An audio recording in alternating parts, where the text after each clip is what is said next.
Ron, where are you? Where is Ron right now? You done messed up, Ron! Ron is right here. Welcome back, everyone, for more SPTV, where every day is a great day not to be in a cult. Can you guys believe today is the 1-year anniversary of Danny Masterson being sentenced for his crimes? It is kind of wild that on the 1-year anniversary, we are yet again talking about Danny Masterson and Scientologists who came to his support, defended him, helped intimidate and harass the Jane Does themselves, who were Scientologists. By the way, I made a mistake in my video yesterday. I said Jane Doe 1 and 3 were Scientologists. I said Jane Doe 2 wasn't. That was completely incorrect. It is Jane Doe 4 who was never a Scientologist. My sincere apologies to Jane Doe 2. Okay, so let's continue the conversation that we've been having the last couple of days about Emily Armstrong, the Scientologist who was just made the singer for Linkin Park. She was a friend of Danny Masterson. She showed up to the arraignment with Danny Masterson, a large group of Danny Masterson's Scientologist friends. An incident occurred in the hallway. Jane Doe 1 was being intimidated by this group of Scientologists.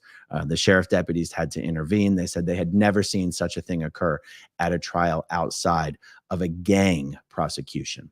Now, Jane Doe 3, who is publicly known as Chrissie Carnell Bixler, her husband happens to be rock star Cedric Bixler-Zavala of the Mars Volta and At the Drive-In.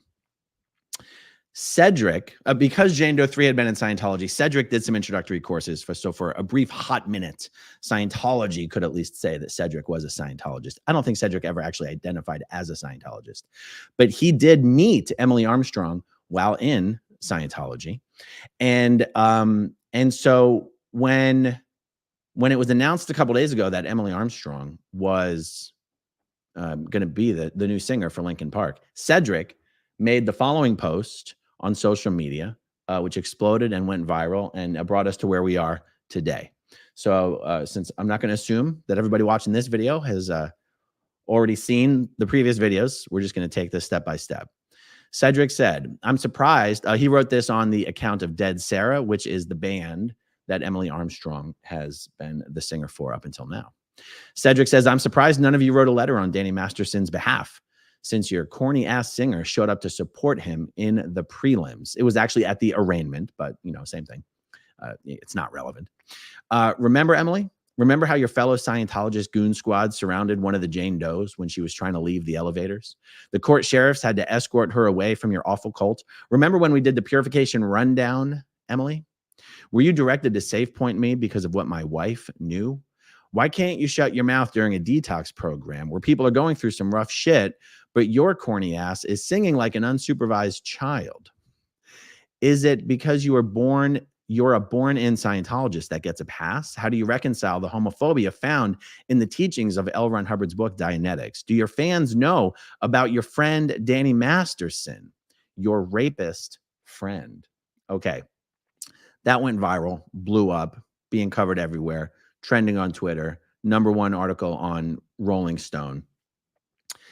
And when you consider how much trouble Ashton Kutcher and Mila Kunis got in. By the way, it was exactly 1 year ago today that the world learned that Ashton Kutcher and Mila Kunis had submitted letters to the judge asking her to grant Danny Masterson leniency in the sentencing because he was just such a great guy. And then they did the apology video, and the apology video made it all worse. Okay, we're literally having this conversation about Emily Armstrong on the 1-year anniversary of all that going on. So late last night, Emily Armstrong published the following apology, non-apology. "Hi, I'm Emily. I'm new to so many of you, and I wanted to clear the air about something that happened a while back. Several years ago, I was asked to support someone I considered a friend at a court appearance and went to one early hearing as an observer. Soon after, I realized I shouldn't have. I always try to see the good in people, and I misjudged him. I've never spoken with him since. Unimaginable details emerged, and he was later found guilty. To say it as clearly as possible, I do not condone abuse or violence against women, and I empathize with the victims of these crimes. Needless to say, that apology was not very well received. I do want to mention that there still seems to be a lot of uncertainty as to whether Emily Armstrong is actually a Scientologist. I don't know where this uncertainty comes from. For those of you questioning whether she is, Scientology is a very, very small world, you guys. There's 20,000 to 30,000 Scientologists in the entire world. If you're a Scientologist in one of the cities where Scientology has an organization, you know every other Scientologist in that city. Could you say that about any other religious organization? You really can't. Every Scientologist is connected by 1 degree of separation. Emily Armstrong is a Scientologist. And even if you look on the social media profiles of her and her friends, she's still hanging out with Bijou Phillips. She's hanging out with Chris Wadhams. She's hanging out with Ben Schulman. She's still hanging out with all of Danny Masterson's best friends and the members of his inner circle. Also, Emily Armstrong's mother and father both worked in the Office of Special Affairs. In fact, her mother was the editor of Scientology's #1 propaganda magazine called Freedom. Freedom Magazine is a Scientology front group, all of its own. It's a publication, but it's also a front group. It's one of the main tools Scientology uses to disparage people, to attack people, whether it's former members, politicians, anyone who's taken a stance against Scientology. Freedom Magazine will be used to attack them. Emily Armstrong's mother was the editor of that magazine. I'm told by people who worked with her mother, Gail Armstrong, and consider her a friend, that around 2005, she was transferred, promoted to international management to work in international management and PR.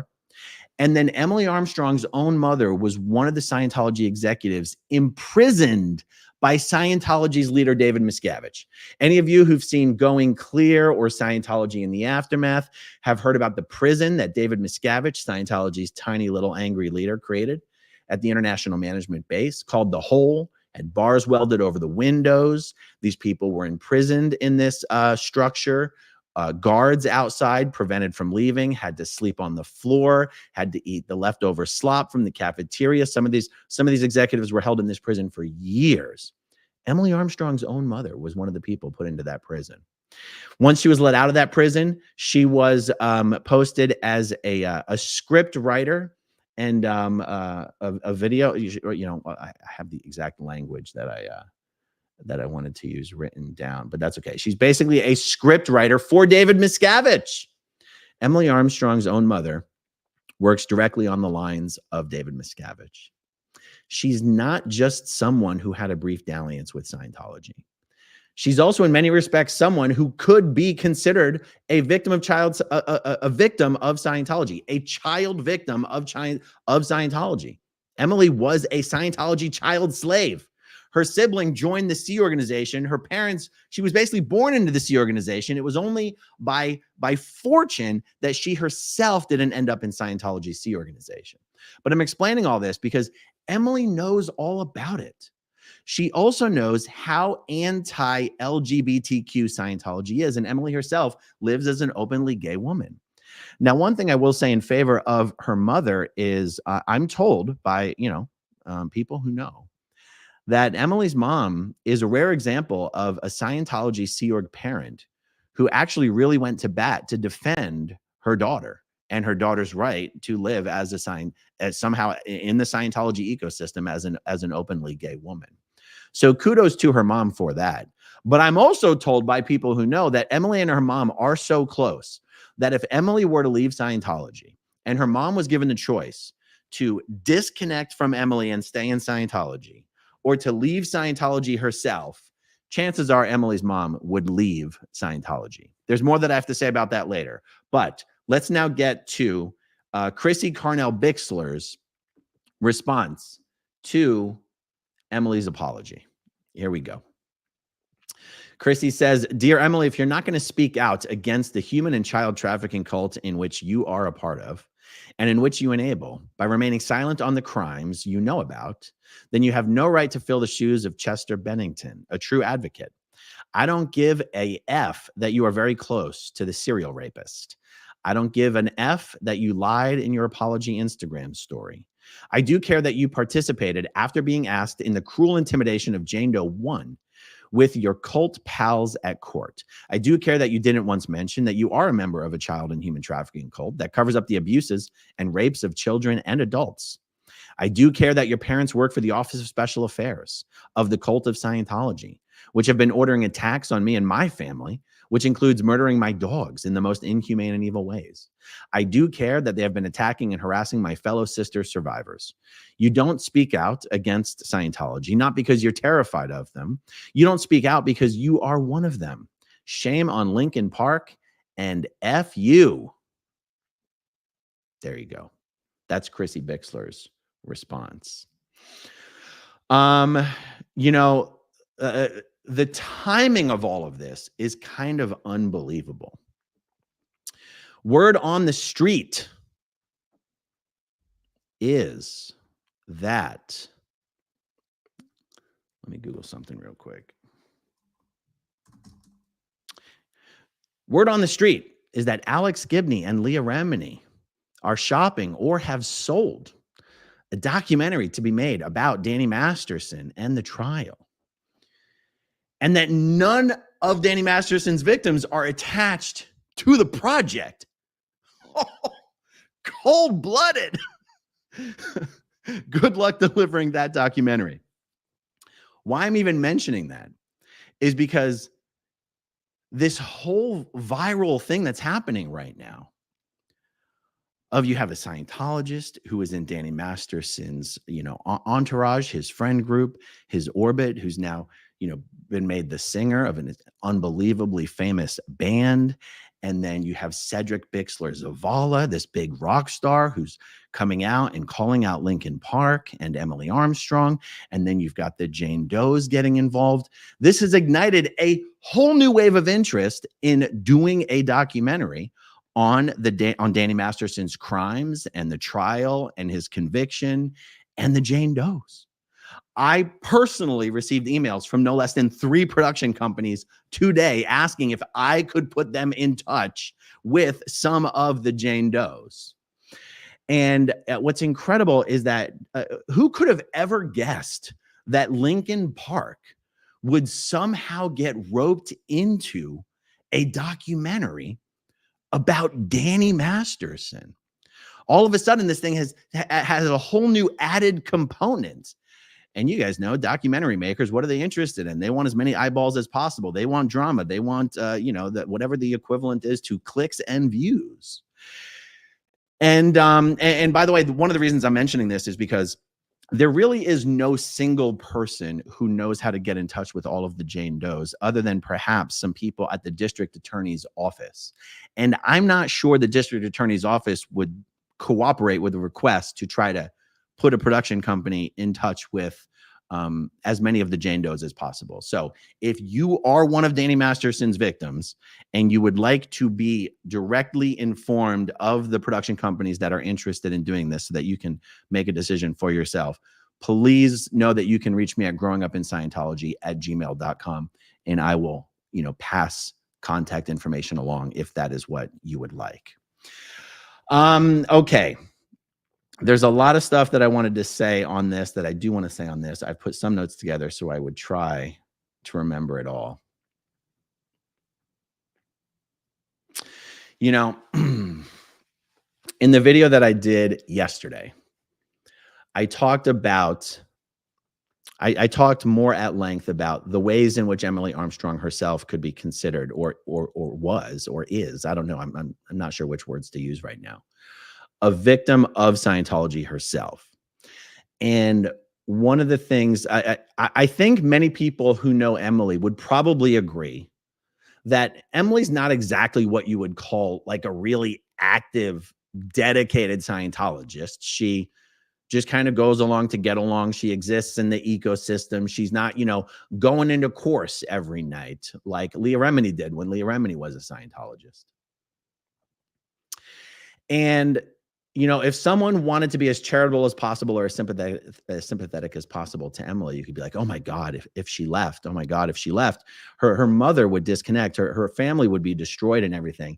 And I go, can we not forget what the Jane Does went through, Danny Masterson's victims went through, just to report that they had been raped. What Scientology subjected them to, just for reporting that they had been raped. I feel like Jane Doe 1's experience is foremost in my mind because it was so vividly described at the trial. And Jane Doe 1 was actually born and raised in Scientology and had been a Sea Org member. You know, Jane Doe 1 lost her friends, her family, her home, her mother, just for reporting a rape.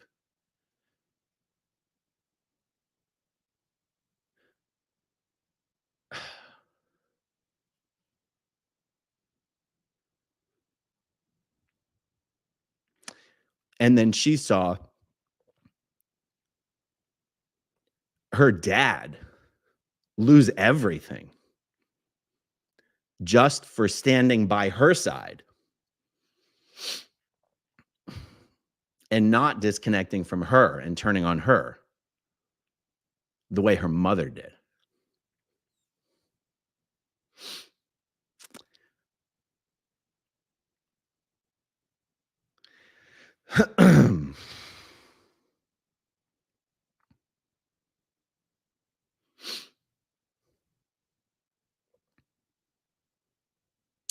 And Jane Doe 1's mom is still alive and active and was actively trying to torpedo the Danny Masterson conviction, the trial. She was supposed to testify. The DA's office did not put her on the stand because they realized that she was actually going to go up there and she was going to call her daughter a liar and torpedo the case. And Jane Doe 1's mom had even said to her early on, Jane Doe 1's mom early on had been a supporter of what she was doing to try to take Danny down, you know, get him convicted. And she's like, just as long as you don't bring the church into it.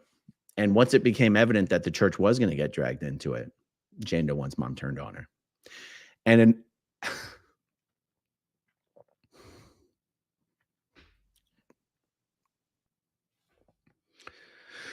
and unfortunately, her dad, who had stuck by her side, died before he could see Danny tried and convicted. So when we talk about, oh no, if Emily Armstrong were to actually come out and say something strong or leave Scientology, she might lose her mom. Really?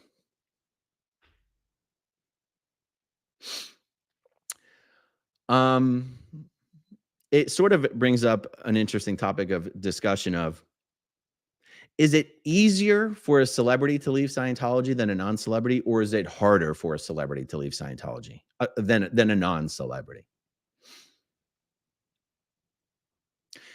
Do you say it should be easier because they already have money and power and influence and it's harder for Scientology to mess with them? Or do you say, no, it's harder because they have so much to lose? I'm going to argue it's easier. Especially if you have the kind of relationship with your mom. By the way, I've only been talking really about Emily's mom. My understanding from what I've been told is her dad was actually demoted from OSA and has been posted as a cleaner. He's a cleaner. So her mom's writing scripts for David Miscavige's, speeches and films. Her dad's cleaning bathrooms or other such spaces. If Emily left Scientology, do we not think she might be able to get her parents out with her? I mean, Leah Remini showed that you can leave Scientology and bring your entire damn family with you. There's a lot of celebrities who have left Scientology. Leah Remini left. Jason Lee left. Jason Begay left. Paul Haggis left. Katie Holmes left. Nazanin Boniati left. Lisa Marie Presley left, sort of. Nicole Kidman left. I guess what I'm saying is, if we're going to have sympathy and compassion for what Emily Armstrong might be going through as a Scientologist, let's not forget. Let's not forget the women who really put it all on the line and lost just about everything just to get justice for their rapist. The more I think about this, the more I chew on all this, which I've been thinking about all this for days, honestly, the less sympathy I have for Emily Armstrong, even though I have just explained that in some very real ways, Emily is a child victim of Scientology. And it does bring up another interesting discussion of at what point in a person's life do they go from being considered more of a victim of the group that they were brought into without their consent, or more of an enabler and more of a perpetrator, but mostly an enabler of abuse. It's an interesting conversation. I don't think there's one answer, but it certainly seems relevant to everything that we're talking about here. Let's see. I think I want to end, well, plus, I'll look at some of the questions in the comments here, but I received another email today from someone who's still an under the radar Scientologist, but wanted to give more information about what these child Sea Org slaves at what they call the Pack Ranch. PAC generally refers to the organizations around L. Ron Hubbard Way. That's PAC, Pacific Area Command. It's a Scientology term. And this is what this person said. It says, I want to clarify what I said in my previous message when I said us. This person had, the Pack Ranch is where Emily was. The Pack Ranch is where kids of Sea Org members were sent to work. And they were like cadets. They're not actual Sea Org members at that age. And this person had said in a previous email that there was hundreds of us. And anyway, he said, I want to clarify what I said in my previous message when I said us. I was specifically referring to the Pack Ranchers. The kids born in and raised by Sea Org members on a compound, totally segregated from the outside world. No TV, no radios, no parents.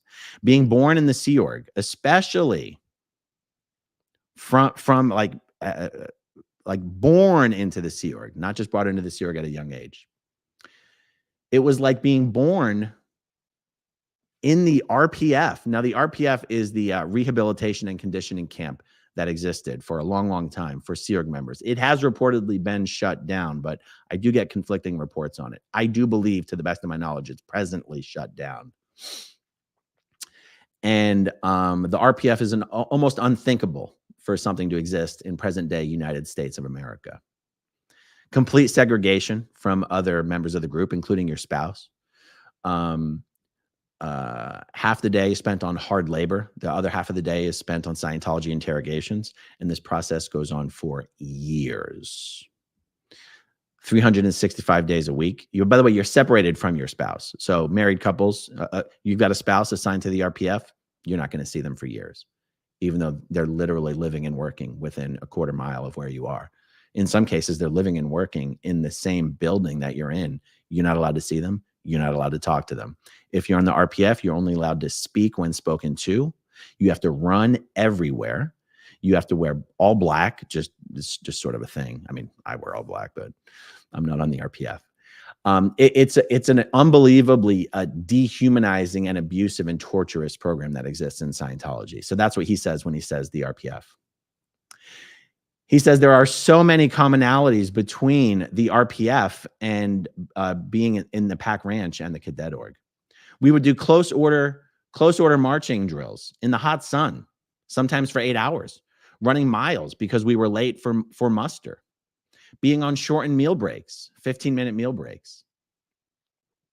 We even had our own version of the RPF called the ECG, the Ethics and Correction Group at the ranch.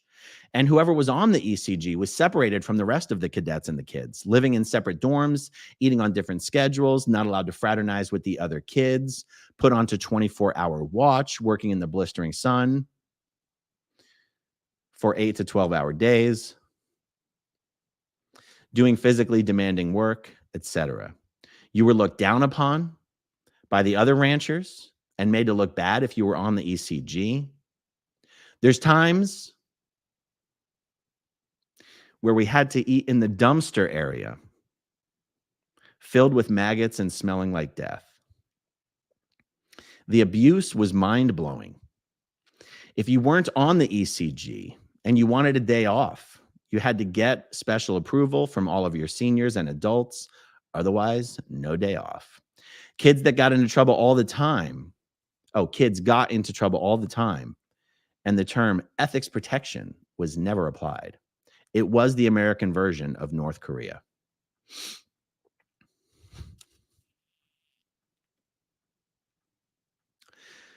So when we're talking about Emily Armstrong, we're talking about someone who experienced this. That's why I say by any normal definition, Emily is a child victim of Scientology. But to the Jane Does, it makes it all the more worse that someone who understands how abusive Scientology is would show up to court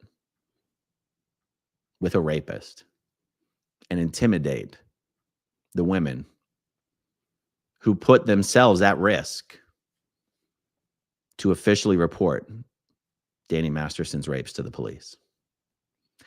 And so, whereas some people have said, what's the problem? You said you wanted her to distance herself from Danny Masterson, and that's what she did. Look at the apology again.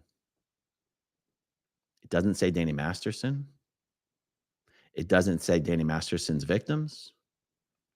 It doesn't say, I'm sorry. It doesn't say, I apologize. There's no apology in that apology. She did the absolute bare minimum she could do to respond to the fire and to not say anything that Scientologists would find offensive.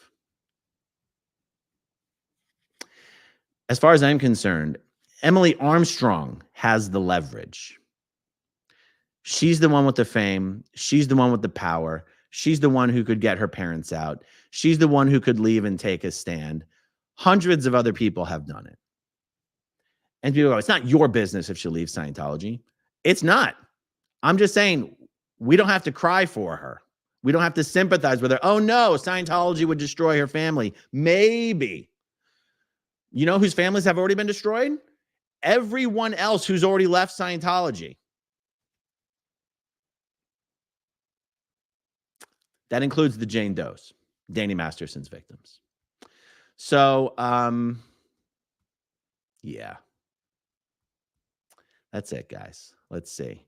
The lovely Barb is in the back office helping me star some comments. Let's see what we've got here. Sir Crepitus, good to see you, man. Haven't seen you in a while. Thank you for gifting the channel memberships. That's very generous of you. Cleo C. Okay, so only men are mad about me being mad about Emily? Wait, what? Okay, so only men are mad about me being mad about Emily. I say she's an apologist, and they're like, but hear me out. Really? Down the rabbit hole news. Good to see you, Rabbit. Thank you for being in here. My pleasure for breaking it down. Marcy Pokes, super sticker. Thank you very much. Gary Mackey, thank you so much for the channel memberships. I appreciate it, man. Thank you. Meg S, thank you for covering the Emily Linkin Park Scientology stuff. Thank you for watching. Jill Davidson, wow, it's raining memberships this evening. Thank you, guys. I appreciate that. Melanie Jones, I was talking to my best friend and I was asking her, out of all the Linkin Park fans prior to this, how many do you think they've lost? That's a great question. Kelly BC, did Danny's first trial start in 2022 or 2021? I'm going to run the risk of getting this wrong. Well, I was at the second trial, so that was 2023. That was the end-ish. No. I run the risk of getting it wrong, you guys. All I know is that the second trial happened surprisingly quickly after the first trial. It was the arraignment that Emily showed up to with Danny and his crew. It wasn't, remember, there's the arraignment, then there's the preliminary trial, then there's the first trial, then there's the second trial. That's one of the things that made it, from the perspective of the Jane Does, to the best of my understanding, so egregious that Emily went out of her way to come with Danny and his goon squad to intimidate the Jane Does. It was during COVID. you had to wear masks. It was, it was considered a big risk anywhere that you went. Like, you go to the grocery store at people acting like putting their life on the line. So, yeah, it wasn't just, it was a time when anytime you had to go somewhere, you had to decide whether it was really worth it, especially in LA. I mean, I live in Florida. It was never like that here in Florida, really. But this was in LA in the peak of, the COVID scare. And this, Scientology goon squad still showed up in force to help Danny Masterson make the Jane Does very, very uncomfortable. All right, let's see. Kylie, someone who isn't already informed on the situation would have no idea that she was talking about a serial rapist just from reading her apology. Kylie, that is exactly correct. If you didn't already know what the problem was, you'd have no idea what she was talking about at all. That's why it was so weird that such a mild and generalized apology was what was approved. I say approved because there was one of the articles, many articles have been being written about all this, but one of them that I saw last night was the journalist had reached out to Linkin Park, their representation, for a comment on all of this. And Linkin Park's team referred the journalist to Emily Armstrong's Instagram story. So this was a coordinated thing. This was an approved thing, of course. I personally suspect that Scientology's Office of Special Affairs itself had to approve Emily's statement before Emily put it out.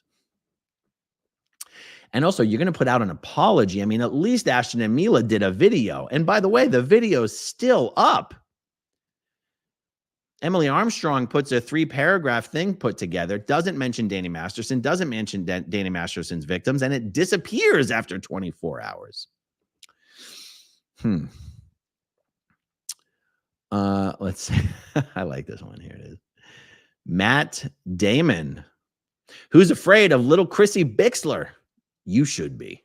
You should be. I've been seeing people say that, and I wonder, was that posted somewhere? Who's afraid of little old Chrissie Bixler? Marilyn, thank you so much for being here, Marilyn. Great to see you. Louis Barrett. Linkin Park are renaming themselves Xenu Park, I'm sure. I stole a joke from someone in my comments section, and I posted it to Twitter. And it said, breaking news, Linkin Park is now renaming itself L. Ron Hubbard Way. I laughed so hard when I saw that joke, but when I reread my tweet later, it just didn't seem very funny. But at first I was like, that is absolutely hilarious. All right, what's this? Judy Bug, I sent a screenshot to your Facebook that wrongly says that Emily testified against Danny. Somebody is making up a shore story. Oh, there's all sorts of crazy information floating around the internet about this. Yeah, I mean, I think I saw your email. People, no, Emily Armstrong did not testify against Danny Masterson. And I just ask you this. Does she really think, so not only was she Danny Masterson's friend, not only do Scientologists think Danny Masterson isn't really guilty, but do you know who else doesn't think Danny Masterson is guilty? His wife, Bijou Phillips. I mean, she was there by his side every single day in court, which, yes, they're married, yes. But I don't know, do you really want to be sitting there in court every single day while you're listening to the testimony of all the women your husband raped? And then no, Bijou filed for divorce. Was it like 1 day or 7 days after he was convicted or sentenced? I think it was, I think she filed for divorce after he was sentenced, not after he was convicted. But it's like, you understand, Danny's friend group doesn't think he's guilty. Emily is still hanging out with all of her Scientologist friends and all of Danny Masterson's besties. If you really look at her apology, there's nothing in that apology that actually says she even believes Danny's victims. Take a look at it, guys. For real. It was a very cleverly worded non-apology. Kylie says, everyone in Scientology starts out as a victim, but once they cross a certain line, they're no longer a victim. Yes. I also tend to feel this way about people who are gay and continue to support Scientology, which is about as anti-gay of an organization as one can possibly be. I'm looking at you, John Travolta. I'm looking at you, Catherine Bell. Crazy. Mischief Managed, thank you for becoming a channel member. Carrie J, was Emily part of the group that intimidated Jane Doe 1 at the elevators? Yes, she was. That's actually what all of this is about. Colin M, I am friends with Edgar Winter, who is a Scientologist, but I'm always afraid to bring it up because he never does. You know, I saw Edgar Winter because he's part of the Ringo Starr and the All-Star Band. And I saw him perform at Ruth Eckert Hall a while back. He's still incredible. But yeah, he's still also very, very much a Scientologist. And if your name really is Colin M., you should expect Edgar to be disconnecting from you shortly because the Office of Special Affairs watches every second of my videos. So I hope that's not your real name. Pratik Singh says, what would you like to see from Linkin Park and their team? I'll tell you what I personally would like to see, but I don't claim to speak for anyone other than myself. I would just like for Emily herself to say a much better version of what she already put out. Say, Danny Masterson was a friend of mine. I've been a Scientologist my entire life. I didn't want to believe that he did these things. He asked me to come and support him. I did. I didn't like what happened. I regret what happened. This was before I was aware of all the testimony. I want to apologize for creating an unsafe environment for the Jane Does. I fully believe them. I fully believe Danny's conviction was correct, and I am sorry. That's it. At least I would go. That's about as much as I can expect from a Scientologist. Apart from her actually leaving Scientology, that's as much as I can expect from a Scientologist. And I personally would go, damn, you did it. Because guys, in all of the protesting that's been being done outside of Scientology organizations, this new movement of online live stream protesting, this has been going on for over a year now. Not a single Scientologist has ever been willing to say that if Danny Masterson has not yet been expelled from Scientology for raping these Scientology women, he should be. Not a single one of them will even say something to indicate that they don't welcome convicted serial rapists among their ranks. Now, look, the bar is set very, very low for what will make me happy here. All I want to do is hear a Scientologist go, he's a convicted serial rapist. He raped some Scientologists. He should be expelled if he hasn't been already. Boom! Do you see how low that bar is? So, you know, when it comes to Emily Armstrong herself, say Danny's name. Just say, I apologize to Danny Masterson's victims, not all victims of abuse against women everywhere, like Mila and Ashton said. The bar is pretty low. That's all I would expect. And I'm only speaking for myself. Thank you for that question. It's a good question. Jamie Lee, did the band not see this coming? It seems that way. Ice Cream Headache. I wonder if Emily's Dead Sarah co-founder bandmate, Siouxsie Medley, is a Scientologist kid too. Yes, she is. She is. And her father's a very wealthy Scientologist. And I'm told basically funded, payrolled. What's the word? What is the word? I forget the word. Basically funded the band. That's how they were able to afford to just do nothing but the band, because it was being funded by, is it Siouxsie? Is that the right way to say this? Siouxsie's father. Her parents are Stan Medley and Sandra Sherman. Not sure if their names ring a bell as LA Scientologists. They're hardcore Scientologists. Yes. Be Merry for Life. How many children raised on the ranch are still in Scientology? There's just no way for me to know for sure. I can't honestly answer that question.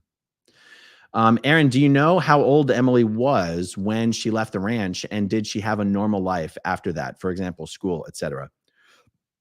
anything I say on this, I'm going to risk getting it wrong. I don't know the exact age she left the ranch. Generally speaking, you wouldn't expect someone to be at that ranch beyond 14, 15, 16. I mean, maybe there's examples of like 18 and you're out of here. I just don't want to represent anything as factual about how normal her life was. All I know is she did not end up in the Sea Org, but her sister Adeline did. And many people know her sister, and many people know her parents. Jamie Lee, do you think this will blow over? Obviously, the Scientology thing doesn't affect Tom's career. That's a good point. I do not think this will blow over. I don't think Cedric and the Jane Does will let it blow over.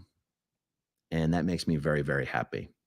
I also don't even claim to represent that if she gave a better apology, that would be good enough for Cedric and the Jane Does. I'm just speaking for myself. But Cedric is a famous rock star and hugely respected by his peers in the music industry. I don't think Cedric's going to let this blow over. Cedric was friends with this. Oh my God, I'm so embarrassed. I'm about to blank on his name. Who was the lead singer of Linkin Park? Chester Bennington. Cedric was tight with Chester. Linkin Park would play Cedric's songs before their own concerts. I don't think Cedric's going to let this blow over. Serge Delmar is here. Good to see you, Serge. That was a full-blown OSA apology. 100% OSA approved before publishing. Absolutely. We got Jeff Augustine in the chat. Good to see you, Jeff. Emily has to make hard choices and doesn't want to. She's a coward. There you go. Tom Mesereau was Danny Masterson's attorney at the arraignment. And Danny famously had his DJ name was DJ Donkey Punch. Serge says, OSA is so careful to craft the messaging. She has handlers at the president's office. This is a Scientology flap. Yep. By the way, interesting little anecdote. I don't know what it means, but on Father's Day or the day after Father's Day, right around Father's Day, Emily posted a photo of her and her father to Instagram. And then the next day deleted it. That's Scientology for you. Desert Dog, do you think OSA sent the Goon Squad? It seems like their MO. I think everything that happened in the Danny Masterson prosecution was a coordinated effort between the Masterson family, the Office of Special Affairs, and the president's office at the Celebrity Center. That's what I believe. Frankie says, I wonder if they rushed this tour to get ahead of it. Did they not think we'd find out within 24 hours? Yeah. Mary James, I hope the people who say, who cares if she's in Scientology, are now learning why people care. Yep. All right, guys. Thank you so much for hanging out with me this evening. I don't think this is going away. I think we'll be revisiting this. Yeah, we'll see what happens, guys. Thanks for hanging out with me, and I'll talk to you soon. Okay, if you want to see my rock and roll songs, click right on this guitar. And if you want to see a different one of my videos,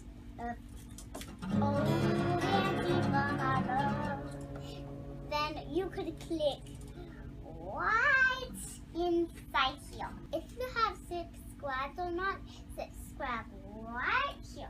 Bye.